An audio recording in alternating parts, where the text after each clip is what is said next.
أعوذ بالله من الشيطان الرجيم. فأما من أوتي كتابه بيمينه فيقول هاؤم اقرءوا كتابيه إني ظننت أني ملاق حسابيه فهو في عيشة راضية في جنة عالية قطوفها دانية كلوا واشربوا هنيئا بما أسلفتم في الأيام الخالية. إن الحمد لله نحمده ونستعينه ونستغفره ونعوذ بالله من شرور أنفسنا ومن سيئات أعمالنا من يهده الله فلا مضل له ومن يضلل فلا هادي له وأشهد أن لا إله إلا الله وحده لا شريك له وأشهد أن محمدا عبده ورسوله. يا أيها الذين آمنوا اتقوا الله حق تقاته ولا تموتن إلا وأنتم مسلمون. يا أيها الناس اتقوا ربكم الذي خلقكم من نفس واحدة وخلق منها زوجها وبث منهما رجالا كثيرا ونساء واتقوا الله الذي تساءلون به والأرحام إن الله كان عليكم رقيبا. يا أيها الذين آمنوا اتقوا الله وقولوا قولا سديدا يصلح لكم أعمالكم ويغفر لكم ذنوبكم ومن يطع الله ورسوله فقد فاز فوزا عظيما. أما بعد فإن خير الحديث كتاب الله وخير الهدي هدي محمد صلى الله عليه وسلم وشر الأمور محدثاتها وكل محدثة بدعة وكل بدعة ضلالة وكل ضلالة في النار. قال تعالى قولوا آمنا بالله وما أنزل إلينا وما أنزل إلى إبراهيم وإسماعيل وإسحاق ويعقوب والأسباط وما أوتي موسى وعيسى وما أوتي النبيون من ربهم لا نفرق بين أحد منهم ونحن له مسلمون. سورہ بقرہ کی آیت نمبر 136.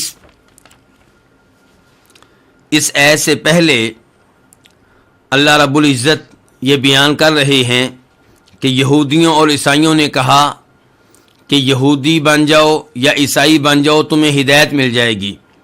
تو اللہ رب العزت اس آیت میں جس کی ابھی تلاوت کی گئی ہے یہ وعدے کر رہے ہیں کہ اصل ہدایت کون سی ہے اور حقیقی ایمان کیا ہے. چنانچہ اللہ تعالیٰ فرماتے ہیں قولو تم لوگ کہو. مخاطب کون ہیں؟ مسلمان. مخاطب کون ہیں؟ نبی صلی اللہ علیہ وسلم.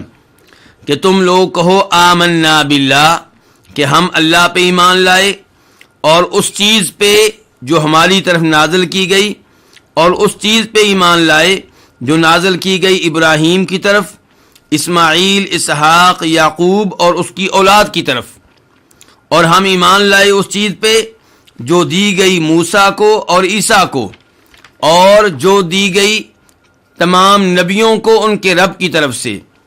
ہم ان میں سے کسی کے درمیان فرق نہیں ڈالتے اور ہم اسی کے لیے فرما بردار ہیں. یہ تو تھا اس آیت کا آسان ترجمہ. اب ہم آتے ہیں اس آیت کے الفاظ اور مفردات کی طرف. قولو فعل امر ہے، تم لوگ کہو. آمنا فعل ماضی ہے جمع متکلم کے لیے، ہم ایمان لائے. اور انزلہ نازل کیا گیا، اتارا گیا. اور اس کے بعد آگے چل کر لفظ ہے الاسباط. الاسباط جمع ہے کس کی؟ سبتن کی. اور یہ کس کو کہتے ہیں؟ اولاد کی اولاد کو. اور یہاں پہ مراد ہے یعقوب علیہ السلام کی اولاد. یعقوب علیہ السلام کے 12 بیٹے تھے اور ہر بیٹے کی نسبت سے ایک قبیلہ مشہور ہوا. تو الاسباط سے مراد وہ 12 قبیلے ہیں جو یعقوب علیہ السلام کے بیٹوں کی مناسبت سے بنے. اوتیا دیا گیا، دیے گئے، فعل ماضی ہے واحد کے لیے. لا نفرقو، ہم فرق نہیں ڈالتے، فعل مضارع ہے بنیادی طور پہ. وَنَحْنُ لَهُ مُسْلِمُونَ، اور ہم اسی کے لیے فرما بردار ہیں. مسلمون مسلم کی جمع ہے. مسلم کس کو کہتے ہیں؟ فرما بردار کو، اطاعت کرنے والے کو، جھک جانے والے کو، اور اپنا آپ کسی کے حوالے کر دینے والے کو. تو ہم اللہ ہی کے فرما بردار ہیں، یعنی کہ اس کی اطاعت کرنے والے ہیں، اس کی ہر بات ماننے والے ہیں، اور ہم نے اپنا آپ اللہ کے حوالے کر دیا، اللہ کے سپرد کر دیا. جو اللہ حکم دے گا ہم اس کی تعمیل کریں گے. اس آیت کی تفسیر کی طرف آتے ہیں. اللہ تعالیٰ فرماتے ہیں قولو، تم لوگ کہو. تو مخاطب کون ہے؟ مسلمان اور نبی صلی اللہ علیہ وسلم. تم کیا کہو کہ آمنا باللہ، ہم ایمان لائے اللہ پہ. ایمان کس چیز کا نام ہے؟ لغت کے لحاظ سے تصدیق کرنے کا، اور شرعی لحاظ سے ایمان کس کو کہتے ہیں؟ دل کی تصدیق اور زبان کے اقرار اور باقی اعضاء کے ذریعے عمل کرنے کا نام ایمان ہے. اور یہ ایمان بڑھتا بھی ہے، کم بھی ہوتا ہے. تو مثال کے طور پہ آمنا باللہ، ہم اللہ پہ ایمان لائے. کیا مطلب ہے اس کا؟ کہ دلی طور پہ ہم اللہ کو مانتے ہیں، اور زبان سے ہم اقرار کرتے ہیں کہ اللہ رب العزت موجود ہیں، اور اعضاء کے ذریعے ہم اس عقیدے پہ عمل کر کے دکھائیں گے کہ یہی ہمارا عقیدہ ہے اور یہ چیز ہمارے دل میں موجود ہے. تو یہ جو ایمان ہے یہ بڑھتا بھی ہے جب آپ نیکیاں کریں گے، اور جب آپ گناہ کریں گے تو کم ہو جائے گا. اور آمنا باللہ، ہم اللہ پہ ایمان لائے. اللہ پہ کیا ایمان لائے؟ اس میں 4 چیزیں ہوتی ہیں. اللہ کے وجود پہ ایمان، کہ اللہ موجود ہے. اس میں رد ہو گیا کن لوگوں کے اوپر؟ جو ملحد ہیں، جو اللہ کے وجود کو نہیں مانتے. دوسرے نمبر پہ اللہ کے رب ہونے پہ ایمان، کہ اللہ مشکل کشا ہے، حاجت روا ہے، خالق ہے، مالک ہے، رازق ہے، تمام امور کی تدبیر کرنے والا ہے. تیسرے نمبر پہ اللہ کے معبود برحق ہونے پہ ایمان، کہ صرف اللہ وہ ہے جو ہر طرح کی عبادت کا حقدار ہے، اور اللہ تعالیٰ کے ساتھ عبادت میں کسی اور کو شریک کرنا جائز نہیں ہے. چوتھے نمبر پہ اللہ کے ناموں اور اللہ کی صفات پہ ایمان. قرآن و حدیث میں اللہ کے جتنے نام آئے ہیں، قرآن و حدیث میں اللہ کی جتنی صفات آئی ہیں، ان سب پہ ایمان لانا، کسی قسم کی تحریف اور تعویل کے بغیر، کسی قسم کی تشبیہ کے بغیر، کسی قسم کی تمثیل کے بغیر. یہ ماننا کہ اللہ کی یہ ساری صفات جو قرآن و حدیث میں آئی ہیں، میں ان کا عقیدہ رکھتا ہوں، اور ان صفات میں میں اللہ کو کسی اور کے مشابہ قرار نہیں دیتا. تو قولوا آمنا باللہ، تم کہو کہ ہم اللہ پہ ایمان لائے. وما انزل الینا، اور ہم اس چیز پہ ایمان لائے جو ہماری طرف نازل کی گئی. ہماری طرف نازل کی گئی. اللہ کے رسول علیہ الصلوۃ والسلام پہ اور آپ کے ماننے والوں پہ کیا نازل کیا گیا؟ 2 چیزیں نازل کی گئیں، قرآن اور نبی علیہ الصلوۃ والسلام کی احادیث. اور یہ ہمیں کیسے معلوم ہوا؟ دیگر نصوص سے. مثال کے طور پہ سورہ نساء میں اللہ تعالیٰ کہتے ہیں وَأَنزَلَ اللَّهُ عَلَيْكَ الْكِتَابَ وَالْحِكْمَةَ، اللہ نے آپ پہ کتاب بھی نازل کی ہے، حکمت بھی نازل کی ہے. حکمت سے مراد نبی علیہ الصلوۃ والسلام کی سنت، آپ کی احادیث. تو اس ایسے پتا چلا کہ آپ پہ 2 چیزیں نازل ہوئی ہیں. تو جب اللہ تعالیٰ کہہ رہے ہیں کہ تم کہو ہم اللہ پہ ایمان لائے، اور اس چیز پہ جو ہماری طرف نازل کی گئی، تو وہ 2 چیزیں ہیں. اور اس سے پتا چلا کہ نبی علیہ الصلوۃ والسلام کی احادیث ایسی حجت ہیں جیسے قرآن حجت ہے. آپ سے ثابت شدہ احادیث پہ عمل کرنا ایسے ہی ضروری ہے جیسے قرآن پہ عمل کرنا ضروری ہے. اور عقیدہ اور دیگر اہم امور جیسے قرآن سے اخذ کیے جاتے ہیں، ایسے ہی نبی علیہ الصلوۃ والسلام کی احادیث سے اخذ کیے جائیں گے. وما انزل الی ابراہیم، اور تم یہ بھی کہو کہ ہم ایمان لائے اس چیز پہ جو ابراہیم علیہ السلام کی طرف نازل کی گئی. ابراہیم علیہ السلام کی طرف کیا نازل کیا گیا؟ صحیفے. اللہ تعالیٰ فرماتے ہیں سورہ اعلیٰ کے آخر میں ان ھذا لفی الصحف الاولی صحف ابراہیم و موسیٰ. تو ان دو آیتوں سے پتا چلا کہ ابراہیم علیہ السلام پہ کئی صحیفے نازل کیے گئے. سورہ نجم میں اللہ تعالیٰ فرماتے ہیں ام لم ينبأ بما فی صحف موسیٰ و ابراہیم الذی وفا. تو یہاں پہ بھی ان صحیفوں کا تذکرہ ہے جو ابراہیم علیہ السلام پہ نازل کیے گئے. اس کے بعد اللہ تعالیٰ فرماتے ہیں وہ اسماعیل، کہ تم لوگ یہ کہو کہ ہم اس چیز پہ بھی ایمان لائے جو نازل کی گئی اسماعیل کی طرف اور اسحاق کی طرف اور یعقوب کی طرف اور ان کی اولاد کی طرف. اب اسماعیل علیہ السلام پہ کیا نازل ہوا یہ ہمیں معلوم نہیں ہے، لیکن جو نازل ہوا ہمارا اس پہ اجمالی طور پہ ایمان ہے. اسحاق علیہ السلام یہ بھی ابراہیم علیہ السلام کے بیٹے ہیں. اسماعیل علیہ السلام بڑے بیٹے ہیں اور اسحاق علیہ السلام چھوٹے بیٹے ہیں. اور یعقوب علیہ السلام ابراہیم علیہ السلام کے کیا لگتے ہیں؟ ان کے پوتے ہیں.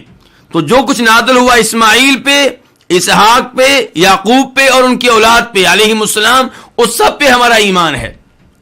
یعقوب علیہ السلام کی اولاد میں سے آپ جانتے ہیں یوسف علیہ السلام نبی بنے ہیں. اور ویسے بھی یعقوب علیہ السلام پہ جو نازل ہوا وہ ان کی اولاد کی طرف بھی نازل ہوا ہے. جیسے اللہ نے مسلمانوں کے بارے میں کیا کہا کہ تم کہو ہم ایمان لائے اس چیز پہ جو ہماری طرف نازل کی گئی. اب نازل ہمارے نبی پہ کی گئی ہے، لیکن چونکہ ہمارے لیے نازل کی گئی ہے تو ہم بھی اس سے مراد ہیں، ہم بھی اس سے مقصود ہیں. الاسباط کے بارے میں وضاحت ہو چکی ہے کہ یہ سبت ان کی جمع ہے اور اس سے مراد وہ 12 قبیلے ہیں جو اسرائیل یعنی کہ یعقوب علیہ السلام کی اولاد میں سے بنے. وما اوتی موسیٰ و عیسیٰ، اور تم یہ بھی کہو کہ ہم ایمان لائے اس چیز پہ جو دی گئی موسیٰ کو اور عیسیٰ کو. موسیٰ علیہ السلام کو کیا دیا گیا؟ تورات دی گئی، یعنی کہ انہیں شرعی آیتیں بھی دی گئیں، کونی آیتیں بھی دی گئیں. شرعی آیتیں یعنی کہ تورات دی گئی، کونی آیتیں جو ان کو معجزات دیے گئے، نشانیاں دی گئیں. مثال کے طور پہ ان کی لاٹھی، ان کا عصا، اس میں کئی نشانیاں تھیں. اس کو جب سمندر میں مارا گیا تو سمندر میں راستے بن گئے، پتھر پہ مارا گیا تو چشمے پھوٹ پڑے. تو یہ موسیٰ علیہ السلام کو کئی نشانیاں دی گئی ہیں، ان سب پہ ہمارا ایمان ہے.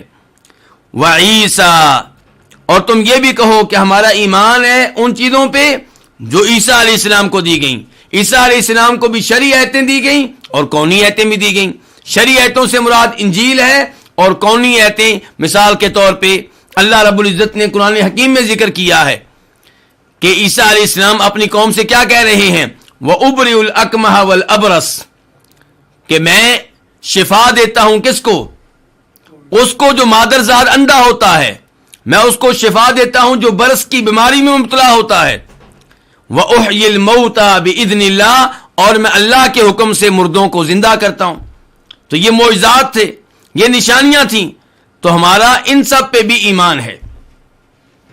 وَمَا أُوتِيَ النَّبِيُّونَ مِن رَبِّهِمْ، اور آخر میں اللہ نے کہا کہ تم یہ کہو کہ تمام نبیوں کو ان کے رب کی طرف سے جو کچھ دیا گیا اس سب پہ ہمارا ایمان ہے. تو یہ کیا ہوا؟ عطف العام علی الخاص. پہلے تذکرہ ہوا خصوصی طور پہ ان چیزوں کا جو ہمارے نبی پہ نازل کی گئیں، جو ابراہیم علیہ السلام پہ نازل کی گئیں، جو اسماعیل علیہ السلام پہ نازل کی گئیں، جو اسحاق علیہ السلام پہ نازل کی گئیں، جو یعقوب علیہ السلام پہ نازل کی گئیں، جو موسیٰ اور عیسیٰ، ان تمام نبیوں پہ اللہ کی طرف سے سلامتی نازل ہو، ان سب کا تذکرہ ہوا. ان تمام چیزوں کا جو ان پہ نازل کی گئیں، آخر میں کہا گیا اور ان پہ بھی ایمان لاؤ جو تمام نبیوں کی طرف نازل کی گئیں. تو اس کا مطلب یہ ہے کہ عطف العام علی الخاص ہے. من ربہم، ان کے رب کی طرف سے. کن کے رب کی طرف سے؟ ان نبیوں کے رب کی طرف سے. ہمارا ایمان ہے ان تمام چیزوں پہ جو ان نبیوں کو دی گئی ان کے رب کی طرف سے. یہاں پہ ربوبیت خاصہ کا تذکرہ ہے. اللہ رب العزت نبیوں کے بھی رب ہیں اور ان کے بھی رب ہیں جو نبی نہیں ہیں، لیکن تذکرہ ہوا ہے اس بات کا کہ ہم ایمان لاتے ہیں ان چیزوں پہ جو نبیوں کو ان کے رب کی طرف سے دی گئیں. تو یہ ربوبیت خاصہ ہے. اللہ تعالیٰ سب کا رب ہے، لیکن اللہ کی ربوبیت نبیوں کے لیے خصوصی طور پہ ہے. اللہ تعالیٰ ان کا خصوصی اہتمام کرتے ہیں, اللہ تعالیٰ ان کا خصوصی خیال رکھتے ہیں. اس کے بعد فرمایا لا نفرق بین احد منہم, کہ ہم فرق نہیں ڈالتے ان میں سے کسی کے درمیان. ان میں سے, کن میں سے؟ انبیاء میں سے. تو منہم کی ضمیر نبیوں کی طرف جا رہی ہے کہ ہم ان نبیوں میں سے کسی کے درمیان فرق نہیں ڈالتے. فرق کس چیز میں؟ ایمان لانے میں. ہم سب پہ ایمان لاتے ہیں. تو اس میں رد ہو رہا ہے یہودیوں کے عقیدے کا, اس میں رد ہو رہا ہے عیسائیوں کے عقیدے کا. یہودی عیسیٰ علیہ السلام پہ ایمان نہیں لاتے, محمد صلی اللہ علیہ وسلم پہ ایمان نہیں لاتے, اور عیسائی تمام نبیوں پہ ایمان لاتے ہیں لیکن آخری نبی جناب محمد صلی اللہ علیہ وسلم پہ ایمان نہیں لاتے. تو اللہ نے بتایا اصل ایمان کیا ہے. اصل ہدایت یہ ہے کہ آپ ہر اس کتاب پہ ایمان لائیں جو آسمانوں سے نازل ہوئی. آپ تمام نبیوں, تمام رسولوں پہ ایمان لائیں. یہ ہے اصل ایمان, اور مسلمانوں پہ یہی واجب ہے. لیکن گزشتہ نبیوں اور رسولوں پہ, گزشتہ کتابوں پہ ایمان لانا ہوگا اجمالی طور پہ, اور قرآن پہ اور آخری نبی پہ ایمان لانا ہوگا تفصیلی طور پہ. قرآن پہ تفصیلی ایمان کہ قرآن کے ایک ایک حکم کو مانیں گے اور قرآن کے ایک ایک حکم پہ عمل کریں گے. نبی علیہ الصلوۃ والسلام کا ایک ایک حکم مانیں گے اور آپ کے ایک ایک حکم پہ عمل کریں گے. جہاں تک تعلق ہے ان انبیاء کرام علیہم الصلوۃ والسلام کا جو گزر چکے, تو ان پہ اجمالی طور پہ ایمان لایا جائے گا, ان کی کتابوں پہ اجمالی طور پہ ایمان لایا جائے گا, تفصیلی طور پہ نہیں. کیوں؟ کیونکہ ان کی کتب اور ان کی شریعتیں کینسل ہو چکی, منسوخ ہو چکی. ویسے بھی پہلے نبی کسی خاص قوم کی طرف آتے, جبکہ آخری نبی تمام دنیا کے لیے آئے ہیں اور قیامت تک کے لیے آئے ہیں. اس لیے آپ کی شریعت نے گزشتہ شریعتوں کو منسوخ کر دیا ہے, کینسل کر دیا ہے. اس لیے آپ کی شریعت پہ تفصیلی طور پہ ایمان لایا جائے گا, اور گزشتہ انبیاء کرام علیہم الصلوۃ والسلام پہ اور ان کی شریعتوں پہ اور ان کی کتابوں پہ اجمالی طور پہ ایمان لایا جائے گا. نبی علیہ الصلوۃ والسلام ایک حدیث میں فرماتے ہیں, جسے امام بخاری اپنی صحیح میں لے کر آئے ہیں, کہ الانبیاء اخوۃ لعلات, کہ انبیاء کرام علیہم الصلوۃ والسلام علاتی بھائی ہیں, یعنی کہ باپ کی طرف سے بھائی ہیں. امہاتہم شتیٰ ودینہم واحد, ان کی مائیں مختلف ہیں, یعنی کہ ان کی شریعتیں مختلف ہیں لیکن ان کا دین ایک ہے. شریعتیں مختلف ہیں, دین ایک ہے. اس کا کیا مطلب ہے؟ یعنی کہ عقائد کے لحاظ سے سب نبی ایک دین پہ ہیں, اصولوں کے لحاظ سے سب نبی ایک دین کے اوپر ہیں. البتہ کچھ احکام میں فرق ہوتا ہے. وہ کسی نبی کے لیے کچھ احکام ہوتے ہیں اور کسی نبی کی امت کے لیے کچھ احکام ہوتے ہیں. کئی احکام میں فرق پڑ جاتا ہے, ورنہ دین یعنی کہ عقائد اور بنیادی اصول سب نبیوں کے ایک جیسے ہیں. اس آیت کے تعلق سے امام بخاری رحمہ اللہ اپنی صحیح میں ایک حدیث لے کر آئے ہیں, جسے جناب ابو ہریرہ روایت کرتے ہیں کہ اہل کتاب یہودی تورات عبرانی زبان میں پڑھا کرتے تھے, اس کی تلاوت کیا کرتے تھے, لیکن عربوں کے لیے اس کی تفسیر عربی زبان میں کیا کرتے تھے. تو اللہ کے رسول علیہ الصلوۃ والسلام نے مسلمانوں کو اصول دیا, ضابطہ دیا. فرمایا لا تصدقوا اہل الکتاب ولا تکذبوہم وقولوا آمنا باللہ وما انزل الینا, کہ تم اہل کتاب کی تصدیق نہ کرو, ان کی تکذیب بھی نہ کرو, انہیں غلط قرار نہیں دینا, اور ان کی طرف سے آنے والی باتوں کو درست قرار بھی نہیں دینا. البتہ یہ کہو کہ ہم ہر اس چیز پہ ایمان لائے جو اللہ کی طرف سے نازل کی گئی ہے. تو اس سے پتہ چلا کہ اہل کتاب کے تعلق سے ہمارا رویہ کیا ہونا چاہیے. اہل کتاب سے جو معلومات اور جو حقائق ہم تک پہنچیں, اگر ان کی تصدیق قرآن و حدیث سے ہوتی ہے تو ہم ان معلومات کو مان لیں گے قرآن و حدیث کی تصدیق کی وجہ سے.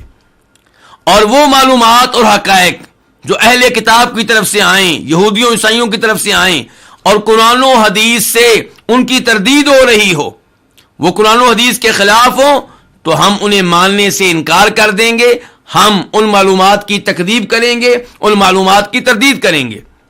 لیکن وہ معلومات جن کے بارے میں قرآن و حدیث میں خاموشی ہے، ان کے بارے میں ہمارا رویہ وہ ہوگا جو نبی علیہ الصلوۃ والسلام نے اس حدیث میں بتایا ہے کہ نہ اہل کتاب کی طرف سے آنے والی معلومات کی تصدیق کرو اور نہ تکذیب کرو، اور یہ کہو کہ ہم ہر اس چیز پہ ایمان لائے جو اللہ رب العزت کی طرف سے نازل ہوئی ہے۔ اللہ رب العزت اس آیت کے آخر میں ارشاد فرما رہے ہیں وَنَحْنُ لَهُ مُسْلِمُونَ، کہ تم لوگوں نے یہ بھی کہنا ہے کہ ہم اسی اللہ کے لیے فرما بردار ہیں، اسی کی اطاعت کرنے والے ہیں، اسی کے سامنے جھکنے والے ہیں۔ تو یہ اسلام ظاہری طور پہ بھی ہوگا، باطنی طور پہ بھی ہوگا۔ ظاہری اعمال وہ بھی آپ اختیار کریں گے، نماز قائم کرنا، زکوٰۃ ادا کرنا، روزے رکھنا، حج کرنا وغیرہ وغیرہ، اور باطنی طور پہ بھی آپ اللہ رب العزت کے لیے فرما بردار ہیں، یعنی کہ آپ اللہ پہ ایمان لاتے ہیں، اللہ کے رسولوں پہ ایمان لاتے ہیں، اللہ کے فرشتوں پہ ایمان لاتے ہیں، آسمانی کتابوں پہ ایمان لاتے ہیں، آخرت پہ ایمان لاتے ہیں، تقدیر پہ ایمان لاتے ہیں۔ وَنَحْنُ لَهُ مُسْلِمُونَ، مکمل طور پہ ہم اللہ رب العزت کے فرما بردار ہیں، دلی طور پہ بھی، زبان کے لحاظ سے بھی، اور باقی اعضاء کے لحاظ سے بھی۔ اس کے بعد اللہ رب العزت آیت نمبر 137 میں ارشاد فرماتے ہیں فَإِنْ آمَنُوا بِمِثْلِ مَا آمَنْتُمْ بِهِ فَقَدِ اهْتَدَوْا وَإِنْ تَوَلَّوْا فَإِنَّمَا هُمْ فِي شِقَاقٍ فَسَيَكْفِيكَهُمُ اللَّهُ وَهُوَ السَّمِيعُ الْعَلِيمُ، اگر وہ ایمان لے آئیں اس جیسی چیز پہ جس پہ تم ایمان لے کر آئے ہو تو یقیناً وہ ہدایت پا جائیں گے، اور اگر وہ اعراض کریں تو سوائے اس کے نہیں وہ مخالفت میں واقع ہو چکے ہیں، وہ مخالفت میں پڑے ہوئے ہیں۔ پس ان قریب اللہ تعالی آپ کے لیے ان کے مقابلے میں کافی ہو جائے گا، اور وہ خوب سننے والا ہے، ہر چیز کو جاننے والا ہے، ہر چیز کا علم رکھنے والا ہے۔ اب اس آیت کے مفردات کی طرف آتے ہیں۔ فَإِن، ان کا معنی کیا ہوتا ہے؟ اگر، شرطیہ ہے۔ آمنو، وہ ایمان لے آئیں، فعل ماضی ہے، جمع کے لیے ہے۔ بِمِثْلِ مَا آمَنْتُمْ بِهِ، اس جیسی چیز پہ جس پہ تم ایمان لائے ہو۔ فَقَدْ اهْتَدَوْا، تو تحقیق وہ ہدایت پا جائیں گے۔ اہتدوا فعل ماضی ہے، جمع کے لیے ہے۔ قد تحقیق کا، تاکید کا معنی دیتا ہے، یعنی کہ یقیناً اور بغیر کسی شک کے۔ وَإِن تَوَلَّوْا، اور اگر وہ اعراض کریں، تولوا فعل ماضی ہے، جمع کے لیے ہے، اگر وہ اعراض کریں کس چیز سے؟ ایمان لانے سے، ایمان لے کر نہ آئیں۔ فَإِنَّمَا هُمْ فِي شِقَاقٍ، تو سوائے اس کے نہیں کہ وہ مخالفت میں ہیں۔ شقاق یہ مصدر ہے، اور اس کا معنی کیا ہوتا ہے؟ اس میں مشارکہ پایا جاتا ہے، ایک دوسرے کی مخالفت کرنا۔ تو وہ ایک دوسرے کی مخالفت میں ہیں، یعنی کہ مسلمانوں کی مخالفت میں وہ ہیں، مسلمانوں کی کتاب کی مخالفت میں ہیں، مسلمانوں کے نبی کی مخالفت میں پڑے ہوئے ہیں۔ فَسَيَكْفِيكَهُمُ اللَّهُ، سین یہ کیا فائدہ دیتی ہے؟ کسی چیز کے واقع ہونے کا اور جلد ہی واقع ہونے کا۔ سین سے ہمیں دو چیزوں کا فائدہ مل رہا ہے کہ یہ کام ہوگا اور جلدی ہوگا۔ یکفی فعل مضارع ہے، کافی ہو جائے گا، کا یہ یکفی کا پہلا مفعول ہے، آپ کو کافی ہو جائے گا۔ ہم دوسرا مفعول ہے، ان کے مقابلے میں، یہودیوں اور عیسائیوں کے مقابلے میں کون کافی ہو جائے گا؟ اللہ۔ تو لفظ اللہ جو ہے وہ یکفی کے لیے کیا ہے؟ فاعل ہے۔ وَهُوَ السَّمِيعُ الْعَلِيمُ، اور وہ خوب سننے والا ہے۔ السمیع اللہ کے ناموں میں سے ایک نام ہے، اور یہ لفظ مبالغے پہ دلال کرتا ہے۔ العلیم بھی اللہ کے ناموں میں سے ایک نام ہے کہ اللہ ہر چیز کو جاننے والا ہے اور بخوبی جاننے والا ہے، ہر چیز کا علم رکھنے والا ہے اور بخوبی ہر چیز کا علم رکھنے والا ہے۔ فَإِنْ آمَنُوا بِمِثْلِ مَا آمَنْتُمْ بِهِ، اللہ تعالیٰ بیان فرما رہے ہیں کہ اگر یہودی اور عیسائی اس جیسی چیز پہ ایمان لے آئیں جس چیز پہ تم ایمان لے آئے ہو تو تحقیقی ہدایت پا جائیں گے۔ اس کا کیا مطلب ہے؟ اس جیسی چیز پہ ایمان لے آئیں جس جیسی چیز پہ تم ایمان لے کر آئے ہو۔ کئی علماء کرام کا موقف ہے کہ یہاں پہ لفظ مثل کو زید مانا جائے، کیونکہ اگر آپ یہ کہتے ہیں کہ اگر یہودی اور عیسائی اس جیسی چیز پہ ایمان لے آئیں جس جیسی چیز پہ تم ایمان لے کر آئے ہو، تو اس سے عقیدے کی خرابی لازم آتی ہے۔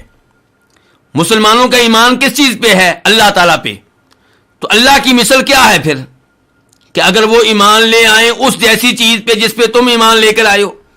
اس کا مطلب یہ نکلے گا کہ اللہ پہ ایمان نہیں بلکہ اللہ کی مثل پہ ایمان لے کر آئیں، اور اللہ کا کوئی بھی مثیل نہیں ہے۔ اگر وہ ایمان لے کر آئیں اس جیسی چیز پہ جس پہ تم ایمان لے کر آئے ہو، یعنی کہ اللہ کے رسول علیہ الصلوۃ والسلام پہ تمہارا ایمان ہے، اور وہ اللہ کے رسول علیہ الصلوۃ والسلام کی مثل پہ ایمان لے کر آئیں، جبکہ اللہ کے رسول کا کوئی مثیل نہیں ہے صلی اللہ علیہ وسلم۔ تو اس لیے کئی علماء کرام کا موقف ہے کہ مثل کو کیا مانا جائے؟ زید مانا جائے، اور کئی دیگر علماء کرام کی رائے یہ ہے کہ مثل کو زید نہ مانیں، کیونکہ یہ اسم ہے، اور اسم کو زید قرار دینا یہ بہت بڑی بات ہے۔ آپ مثل سے پہلے جو با حرف جار ہے اس کو زید قرار دیں تو پھر کیا مطلب ہوگا؟ آپ یوں سمجھیں کہ با موجود نہیں ہے، تو مانا کیا ہو جائے گا؟ اگر وہ ویسا ایمان لے کر آئیں جیسا ایمان تم لے کر آئے ہو تو ہدایت پا جائیں گے،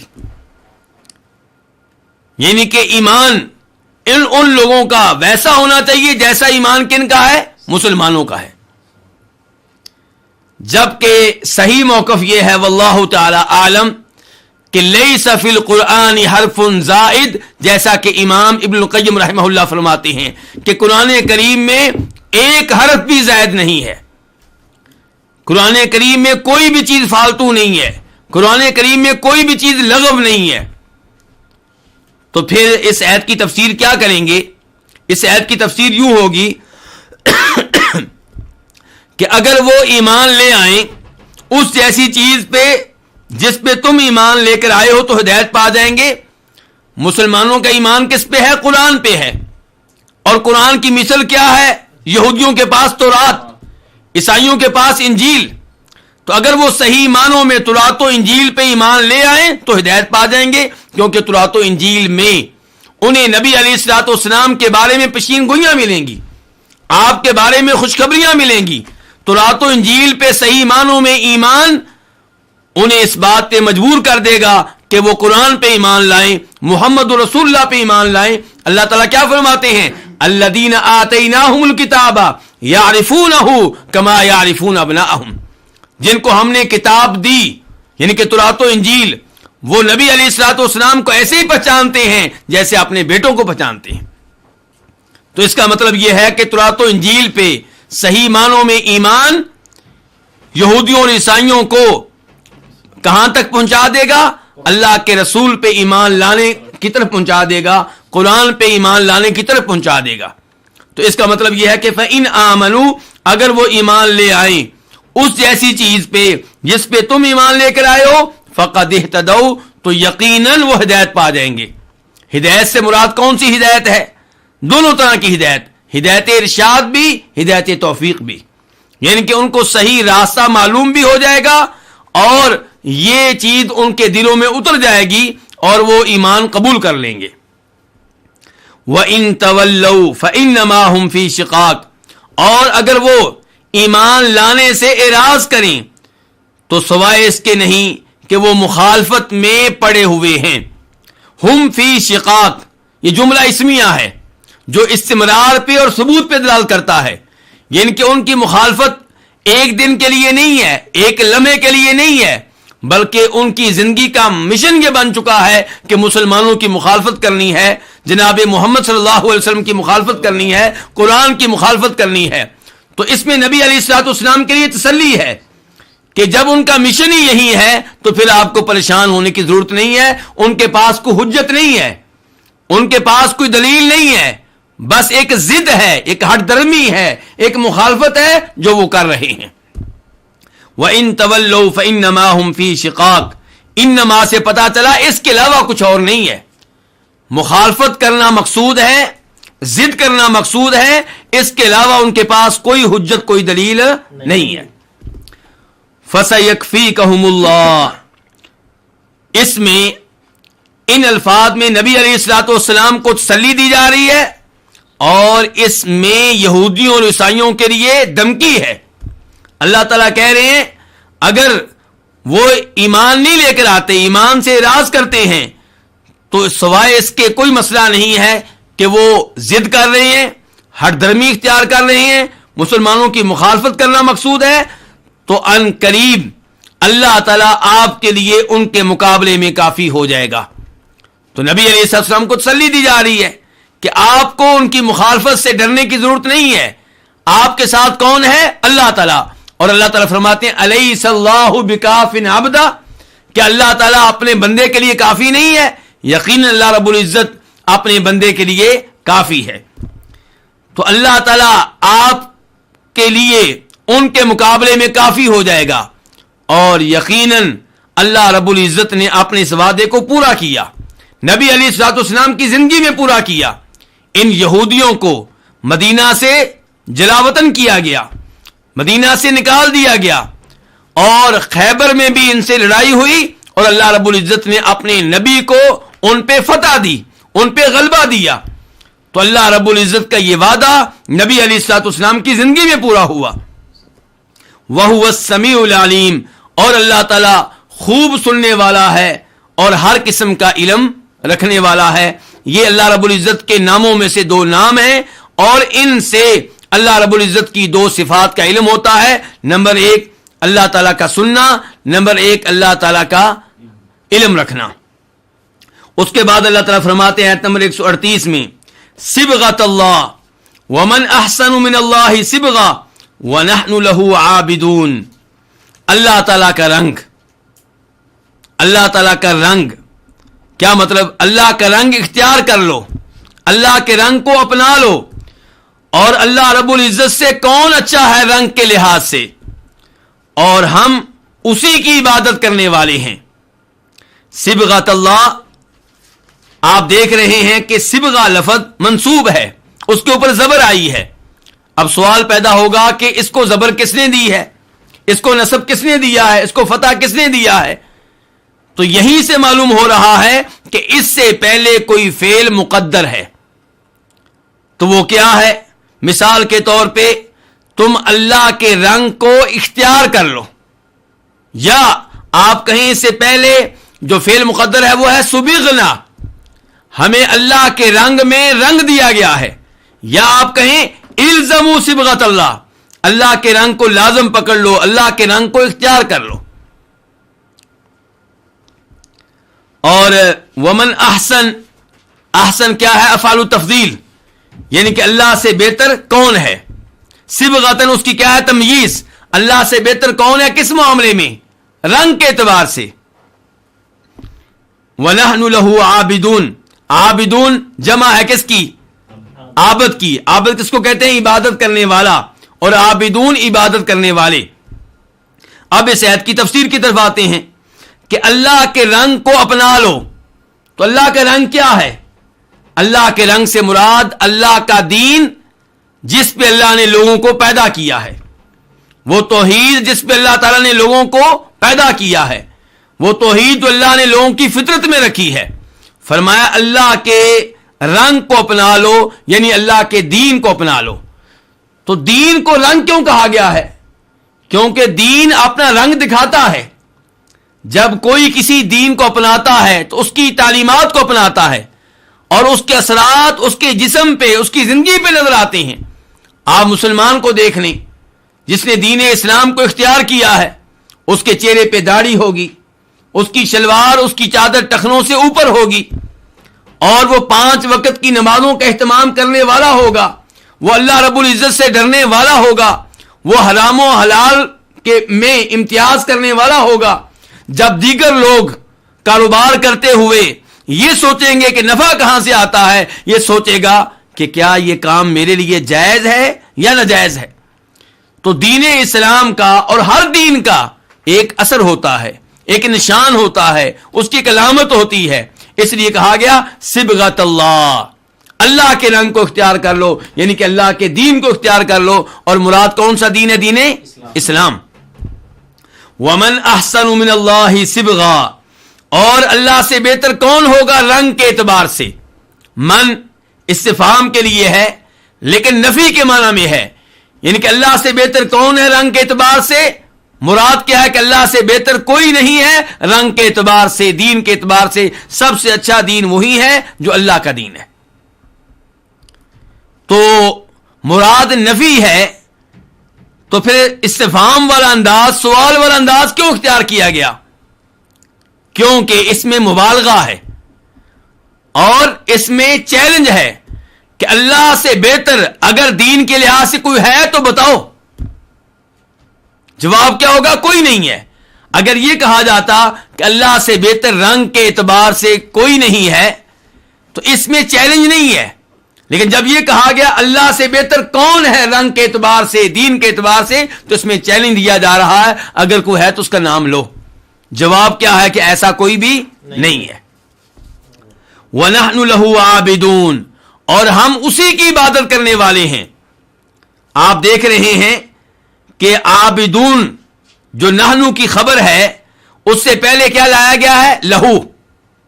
تو اس سے کیا معنی پیدا ہوا؟ حصر کا۔ اگر لہو بعد میں آتا تو معنی یہ ہونا تھا کہ ہم اس کی عبادت کرنے والے ہیں، یعنی کہ اللہ تعالیٰ کی۔ لیکن جب لہو کو عابدون سے پہلے لایا گیا تو معنی کیا پیدا ہو گیا کہ ہم صرف اسی کی عبادت کرنے والے ہیں، کسی اور کی عبادت نہیں کرتے۔ تو اب ان الفاظ کا معنی وہی ہو گیا جو معنی ہے ایاک نعبد کا، کہ ہم خاص تیری عبادت کرتے ہیں۔ تو وَنَحْنُ لَهُ عَابِدُونَ، اور ہم اسی کی عبادت کرنے والے ہیں۔ اس کے بعد اللہ رب العزت آیت نمبر 139 میں ارشاد فرماتے ہیں قُلْ أَتُحَاجُّونَنَا فِي اللَّهِ وَهُوَ رَبُّنَا وَرَبُّكُمْ وَلَنَا أَعْمَالُنَا وَلَكُمْ أَعْمَالُكُمْ وَنَحْنُ لَهُ مُخْلِصُونَ۔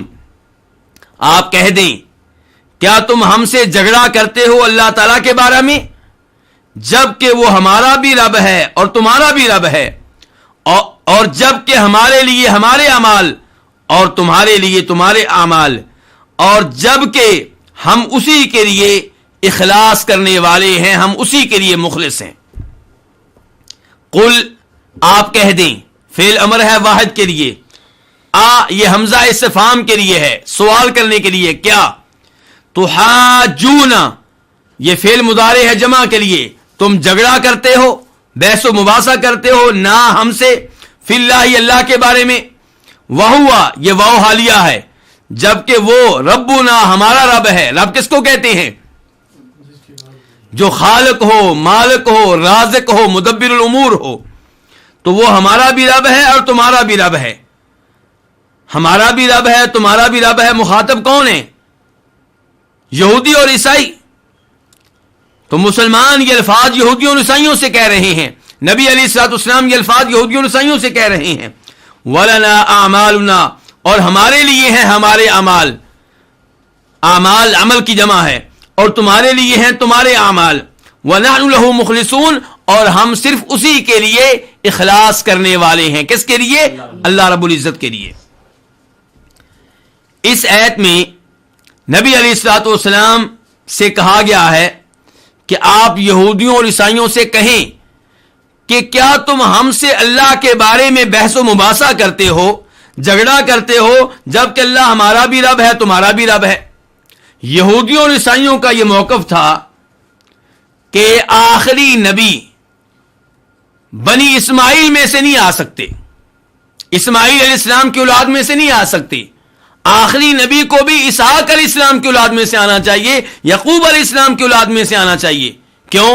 کیونکہ نحن ابناء اللہ واحباؤ، ہم اللہ کے بیٹے، ہم اللہ کے پیارے، ہم اللہ کے محبوب۔ آپ تاریخ پڑھ لیں، اللہ تعالیٰ نے جتنے بھی نبی بھیجے ہیں آخری زمانے میں، سب کے سب یعقوب علیہ السلام کی اولاد میں سے بھیجے ہیں۔ جو بھی کتابیں نازل ہوئی ہیں یعقوب علیہ السلام کی اولاد میں سے آنے والے نبیوں پہ نازل ہوئی ہیں۔ تو آخری نبی اسماعیل علیہ السلام کی اولاد میں سے ہو، یہ ممکن نہیں ہے۔ اللہ رب العزت نے کہا کہ آپ ان لوگوں سے کہہ دیں، کیوں ممکن نہیں ہے؟ اللہ تمہارا بھی رب ہے ہمارا بھی رب ہے، وہ شہنشاہ ہے، جو کرنا چاہے کرے، اسے کون پوچھنے والا ہے؟ اس کے اوپر کون پابندی عائد کرنے والا ہے؟ وہ جس قوم میں سے چاہے جس کی نسل میں سے چاہے نبی بھیج دے۔ تو اگر اللہ رب العزت نے آخری نبی اسماعیل علیہ السلام کی اولاد میں سے بھیجے ہیں تو اس میں اعتراض والی کون سی بات ہے، اس میں انکار کرنے والی کون سی بات ہے؟ تو اللہ تعالیٰ فرماتے ہیں کہ آپ کہہ دیں کیا تم ہم سے جھگڑا کرتے ہو، بحث و مباحثہ کرتے ہو اللہ کے بارے میں، جبکہ وہ ہمارا بھی رب ہے تمہارا بھی رب ہے۔ اور یہ آخری تینوں جملے حال بن رہے ہیں، یعنی کہ جبکہ وہ ہمارا بھی رب ہے تمہارا بھی رب ہے، جبکہ ہمارے لیے ہیں ہمارے اعمال اور تمہارے لیے ہیں تمہارے اعمال، ہمارے لیے ہمارے اعمال اور تمہارے لیے تمہارے اعمال۔ اس میں برات کا اعلان ہے یہودیوں اور عیسائیوں کے اعمال سے کہ ہمارا تمہارے اعمال سے کوئی تعلق نہیں ہے۔ لکم دینکم ولی دین، تمہارے لیے تمہارا دین اور ہمارے لیے ہمارا دین، یعنی کہ ہم تمہارے دین سے لا تعلق ہیں، ہمارا تمہارے دین سے کوئی تعلق نہیں ہے، تمہارا دین غلط ہے، یہ مراد ہوتا ہے اس سے۔ وَنَحْنُ لَهُ مُخْلِصُونَ، اور ہم اسی کے لیے خالص کرنے والے ہیں، کس کو؟ عبادت کو۔ ہم اسی کے لیے خالص کرنے والے ہیں، کس چیز کو؟ دین کو۔ تو یہاں سے پتا چلا کہ اخلاص یہ واجب ہے اور مسلمان کو چاہیے کہ اپنی ہر عبادت کو، اپنے پورے دین کو، اپنے تمام نیک اعمال کو کس کے لیے کرے؟ اللہ رب العزت کے لیے خالص کر دے۔ اس کے بعد آیت نمبر 140 اللہ تعالیٰ فرماتے ہیں ام تقولون ان ابراہیم و اسماعیل و اسحاق و یعقوب والاسباط كانوا هودا او نصارا قل اانتم اعلم ام اللہ، کیا تم کہتے ہو کہ یقیناً ابراہیم، اسماعیل، اسحاق، یعقوب اور ان کی اولاد یہودی تھے یا عیسائی تھے؟ قل آپ کہہ دیں اانتم اعلم ام اللہ، کیا تم زیادہ علم رکھنے والے ہو یا اللہ رب العزت؟ ومن اظلم ممن کتم شہادۃ عنده من اللہ، اس سے بڑا ظالم کون ہوگا جو اس گواہی کو چھپا لے جو اس کے پاس اللہ رب العزت کی طرف سے ہے، اور اللہ تعالی ان اعمال سے غافل نہیں ہے جو تم کر رہے ہو۔ ام تقولون، کیا تم کہتے ہو؟ تقولون فعل مضارع ہے جمع کے لیے، اور الاسباط کے بارے میں گفتگو ہو چکی ہے کہ سبت ان کی جمع ہے۔ یعقوب علیہ السلام کی اولاد سے بننے والے 12 قبائل مراد ہیں۔ کانوا ہودن، وہ یہودی تھے یا عیسائی؟ ہودن جمع ہے کس کی؟ حائد ان کی۔ قل آپ کہہ دیں اانتم، پہلا حمزہ جو ہے وہ استفہام کے لیے ہے، سوال کرنے کے لیے ہے کہ کیا تم زیادہ علم رکھنے والے ہو یا اللہ تعالی؟ عالم یہ اس میں تفضیل ہے۔ ومن اظلم، من یہ استفہام کے لیے ہے لیکن نفی کے معنی میں ہے، جیسے آیت نمبر 138 میں ومن احسن من اللہ صبغہ میں من استفہام کے لیے تھا لیکن نفی کے معنی میں تھا۔ یہی صورتحال یہاں پہ ہے کہ ومن اظلم، یعنی کہ کون زیادہ ظالم ہوگا، یعنی کہ اس سے بڑا ظالم کوئی نہیں ہے۔ ممن اصل میں کیا ہے؟ من اس شخص سے بڑھ کر، کتما جس نے چھپائی، جس نے مخفی رکھی، شہادتن شہادت گواہی، عنده جو اس کے پاس ہے، کس کی طرف سے؟ اللہ رب العزت کی طرف سے۔ وما اللہ ما نافیہ ہے، اللہ نہیں ہے بغافل، یہ با زیادہ ہے لیکن تاکید کے لیے، ترکیب کے لحاظ سے، اعراب کے لحاظ سے زیادہ ہے، معنی و مفہوم کے لحاظ سے زائد نہیں ہے، یعنی کہ اللہ قطعاً غافل نہیں ہے، اللہ ہرگز غافل نہیں ہے عما تعملون، ان اعمال سے جو تم کر رہے ہو۔ عما اصل میں کیا؟ عنما، اور یہ ما موصولہ ہے، تعملون فعل مضارع ہے جمع کے لیے۔ اللہ رب العزت اس آیت میں فرما رہے ہیں کہ، اور مخاطب کون ہے یہاں پہ؟ یہودی اور عیسائی، کہ اے یہودی اور عیسائیوں، کیا تم یہ کہتے ہو کہ ابراہیم، اسماعیل، اسحاق، یعقوب اور ان کی اولاد یہ سارے کے سارے یا یہودی تھے یا عیسائی تھے؟ یہودی کہتے ہیں یہ سب یہودی تھے، عیسائی کہتے ہیں یہ سب عیسائی تھے۔ تو یہ کتنی عجیب بات ہے۔ اللہ نے کہا قل اانتم اعلم ام اللہ، کہ تم زیادہ علم رکھنے والے ہو یا اللہ زیادہ علم رکھنے والا ہے؟ اللہ رب العزت نے کیا علم دیا ہے ان کے بارے میں؟ اللہ تعالیٰ فرماتے ہیں سورہ آل عمران میں، یا اہل الکتاب لم تحاجون فی ابراہیم وما انزلت التوراۃ والانجیل الا من بعد افلا تعقلون۔ اے یہودی اور عیسائیوں، تم ابراہیم علیہ السلام کے بارے میں بحث و مباحثہ کرتے ہو، یعنی کہ یہودی کہتے ہیں کہ وہ یہودی تھے، عیسائی کہتے ہیں کہ وہ عیسائی تھے۔ کتنی عجیب بات ہے کہ تورات و انجیل دونوں کتابیں ابراہیم علیہ السلام کے دنیا سے چلے جانے کے بہت عرصہ بعد نازل ہوئیں، اور یہودیت کا آغاز ہوتا ہے تورات سے، عیسائیت کا آغاز ہوتا ہے انجیل سے۔ جو دو کتابیں ابراہیم علیہ السلام کے فوت ہو جانے کے ایک عرصہ بعد نازل ہوئیں اور ان کی بنیاد پہ یہودیت اور عیسائیت کا وجود ہوا، ابراہیم علیہ السلام کو ان کی طرف کیسے منسوب کیا جا سکتا ہے؟ اور یہ ایسے ہی ہے جیسے مسلمانوں میں سے کوئی کہہ دے کہ نبی علیہ الصلوۃ والسلام شافعی تھے یا حنفی تھے یا مالکی تھے یا حنبلی تھے۔ یہ تو وہی صورتحال ہو گئی، جبکہ حنبلیت کا آغاز، شافعیت کا آغاز، مالکیت کا آغاز، حنفیت کا آغاز نبی علیہ الصلوۃ والسلام کے بعد ہوتا ہے، صحابہ کرام رضوان اللہ علیہم اجمعین کے بعد ہوتا ہے، بلکہ تابعین کے بعد ہوتا ہے۔ تو یہودیوں اور عیسائیوں نے ابراہیم علیہ السلام کو اور ان کے بعد میں آنے والے نبیوں کو یہودی اور عیسائی قرار دیا۔ اللہ رب العزت نے کہا یہ بات بالکل غلط ہے اور عقل کے بھی خلاف ہے۔ افلا تعقلون، کتنی غلط بات کرتے ہو، تم عقل نہیں کرتے، سمجھتے نہیں ہو۔ ایسی اللہ تعالیٰ فرماتے ہیں ما کان ابراہیم یہودیا ولا نصرانیا ولکن کان حنیفا مسلما۔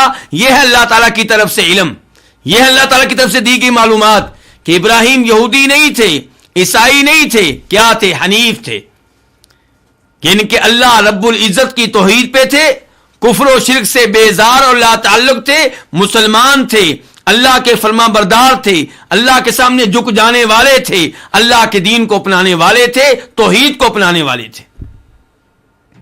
تو اللہ تعالیٰ کہتے ہیں ابراہیم کو اور ان کے بعد میں آنے والے انبیاء کرام اسماعیل، اسحاق، یعقوب اور ان کی اولاد کو یہودی قرار دینے والوں، تمہارے پاس زیادہ علم ہے یا اللہ کے پاس؟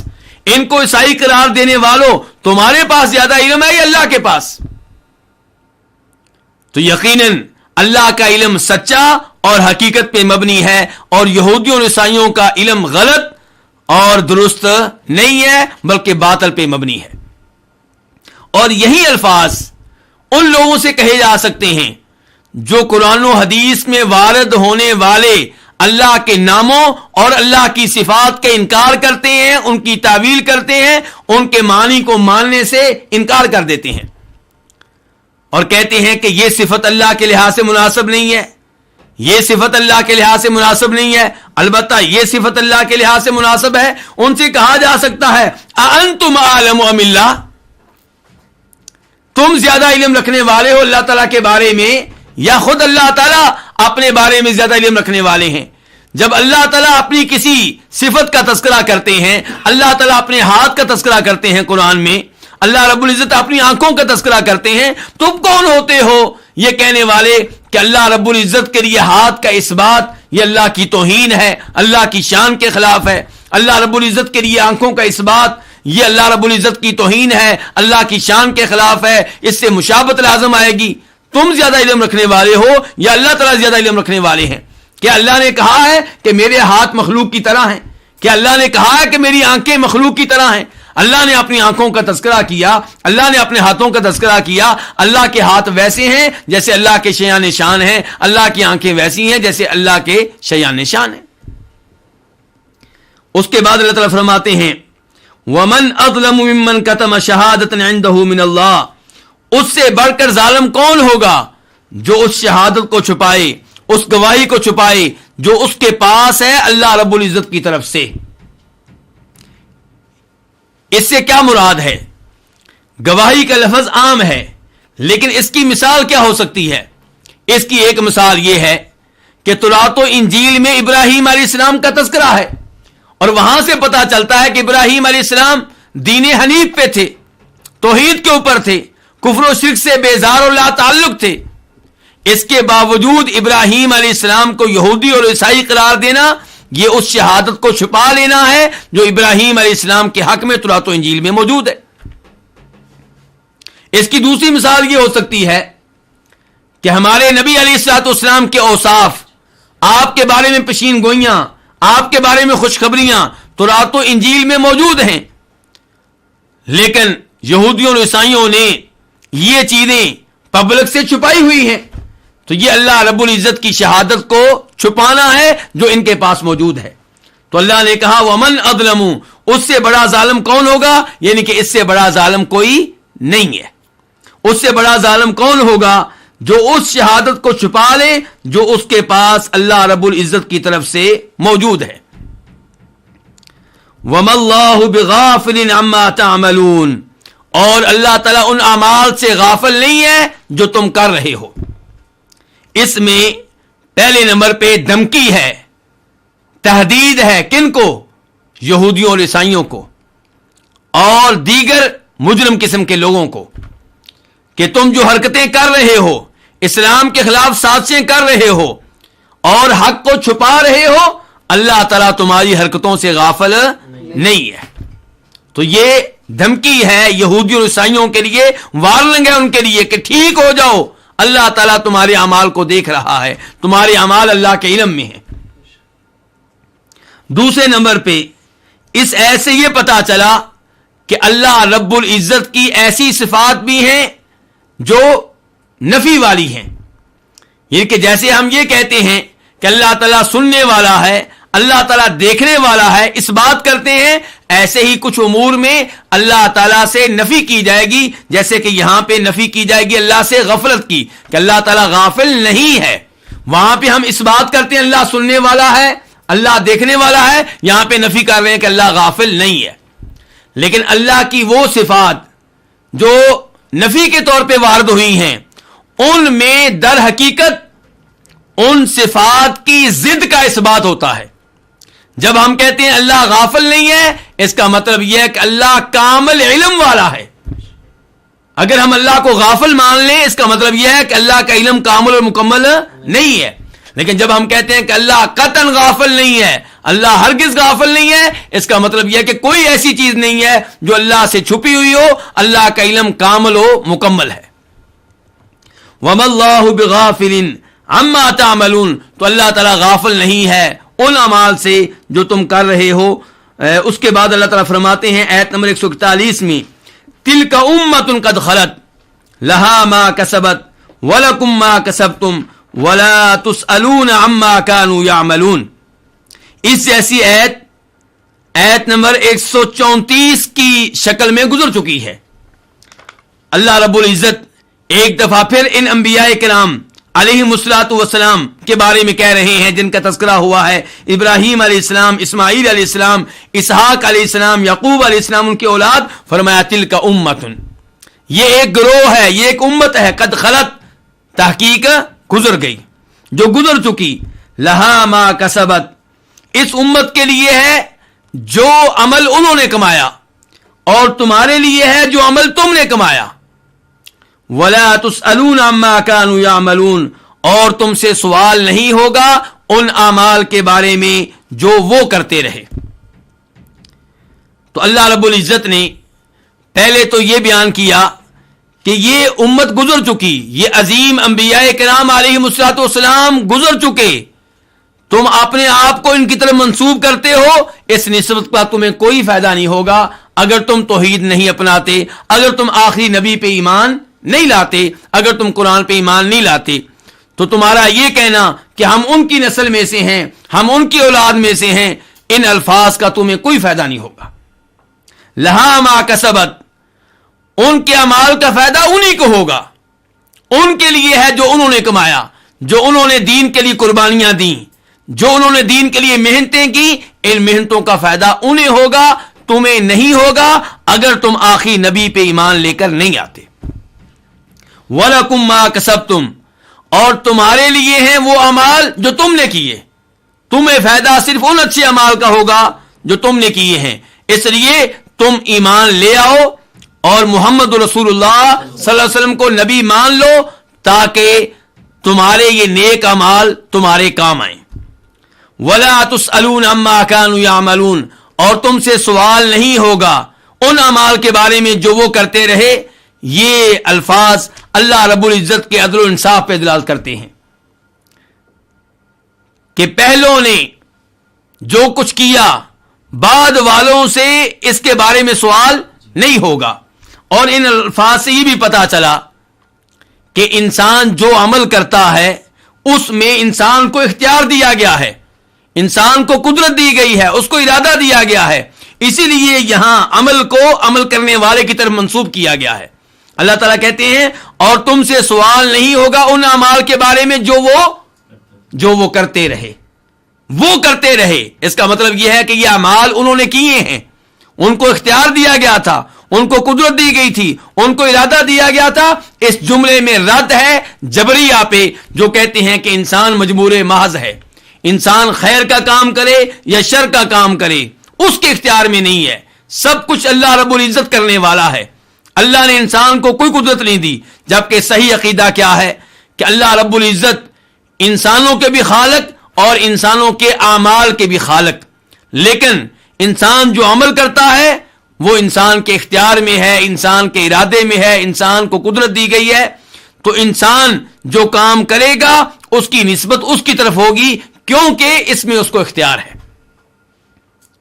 اور آپ عملی زندگی میں اپنے آپ کو دیکھ لیں. آپ جب روزہ رکھنا چاہتے ہیں تو آپ رکھ لیتے ہیں، جب آپ کا ارادہ نہیں ہوتا تو آپ نہیں رکھتے. جب نماز پڑھنے کا آپ ارادہ کرتے ہیں اور کمرے سے اٹھتے ہیں تو آپ کے راستے میں کوئی رکاوٹ نہیں پڑتی. ایسا نہیں ہوتا کہ فرشتے آپ کو روک رہے ہوں. تو اللہ رب العزت نے انسان کو نیکیاں کرنے کے لیے اور برائی کرنے کے لیے کیا دیا ہے؟